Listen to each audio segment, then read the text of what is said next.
Hi, my name is Randy Agert, and this is a brief introduction to pragmatics. Modularity in language, pragmatics place. We're going to be talking about theories of language that propose that the mental grammar divides language into component parts. Now, I don't want to make it out as though every theory accepts that, but it's a very commonly accepted theoretical idea in linguistics. In those theories that do assume a modular approach to language, we have the modules phonology, syntax, and semantics minimally. There are some theories that assume more modules than that. So for example, morphology might be considered a module.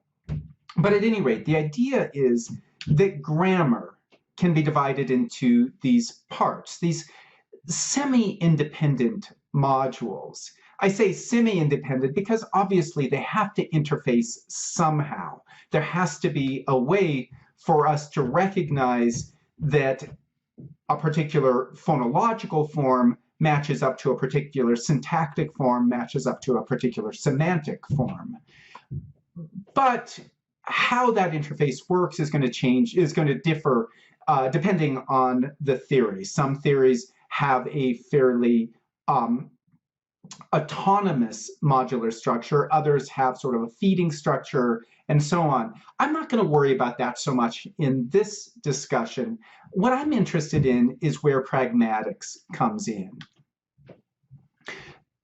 In some theories, pragmatics would be considered a module alongside these others.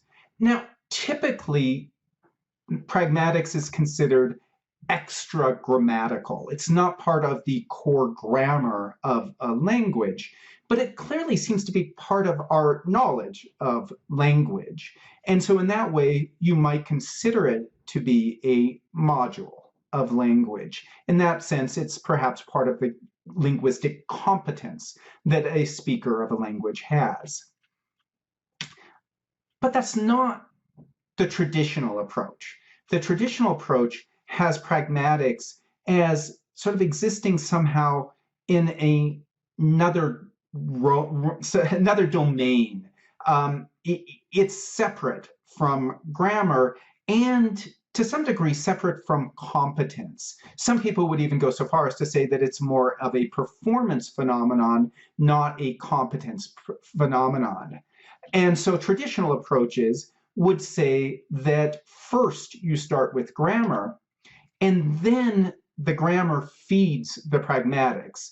In the idea being that we start with phonology, syntax, semantics, we figure out what the linguistic form is, and then we map it on to some pragmatic notions or whatever it is to arrive at whatever we want to communicate or whatever is being communicated.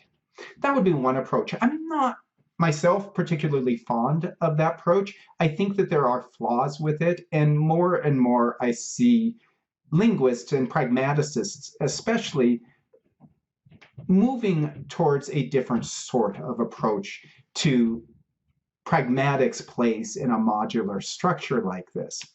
And that's the model I'm going to give here. So again, we've got our core grammar, and again, depending on your theory, we may add modules to that core grammar. But then we get pragmatics, sort of to the side, floating outside of this grammar to a degree, but feeding it.